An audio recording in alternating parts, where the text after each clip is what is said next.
That's her guy.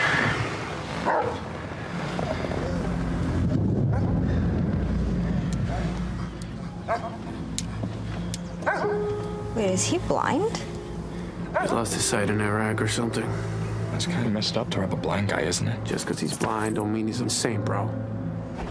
Well, movie review time. The tables are turned on home invaders who try to rob a blind man in a new horror film, Don't Breathe. For his take on that, a look at some of the other movies out this week. Let's bring in film critic Richard Crouse into studio. You like this movie? I did like this movie. I like down and dirty little horror movies, though. So that is one of my favorites. So I go see this. I bring my wife with me. We're sitting there. I feel the hand on my arm. I'm like, oh, that's typical for a horror movie. And about 20 minutes in, she leans over and says, I think I have to leave. Oh. So that's a good sign, I think, that this is, she stayed, but she watched the rest of the movie through her hands, through her fingers. This is the story of three 20-somethings in Detroit, and they desperately want out. The city has fallen apart around them after the bankruptcy, and they've been robbing houses, but being very careful to not take any cash, only material goods, and making sure that the value is under $10,000 so that if they get caught, it's not a felony. Then they hear about a guy who has $300,000 tucked away in his house somewhere, and they're thinking, why not just make one big score and then move to California and put all this in the rearview mirror?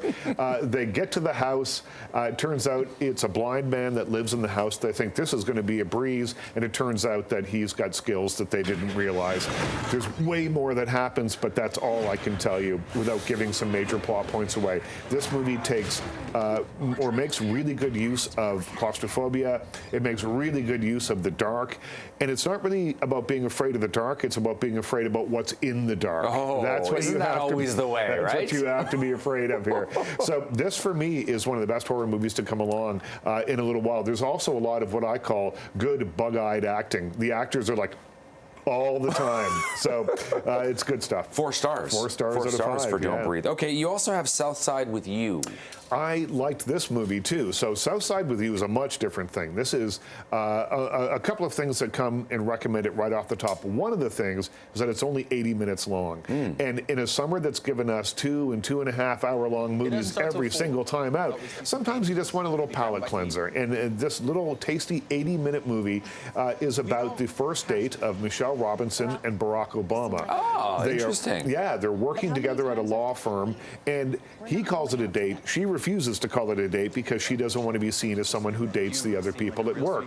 So he kind of tricks her into coming to a community meeting that he has to attend in Southside Chicago, but he books their meeting for 4 hours in advance, so they get to walk around and talk and get to know one another. And that's exactly what this movie is. 2 people walking, talking, telling jokes, talking about their family. Kind of reminded me of the Richard Linklater movies with Ethan Hawke and Julie Delpy. Just about to say that. Yeah, before midnight and all that stuff, where you just got to meet these people and get to know them, and then you start to see the sparks fly. So it's like a snapshot of their lives at that moment in time. Before they were the most, 2 of the most famous people on the planet. This is a 3 out of 5-star movie for me. Great performances and just a really charming story. Manhattan Night, not as good. Well, not as good. This is a movie that wants to be a film noir, like the big gritty crime dramas of the 1950s.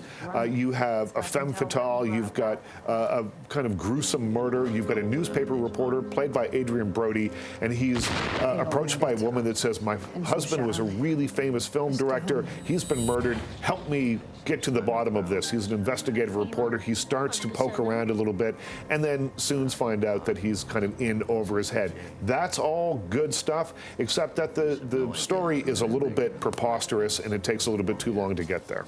You also have A Tale of Love and Darkness. A Tale of Love and Darkness is Natalie Portman's film. She wrote, directed, and stars in it. It's based on Amos Oz's book, A Tale of Love and Darkness. She focuses on the part of the memoir that is about the beginning of the State of Israel and the violence that erupted in the first Arab-Israel war, but it's told through the point of view of a family. She plays the mother, and we're sort of seen, by and large, through the eyes of a little boy. It gives you a human story here in a big geopolitical political story.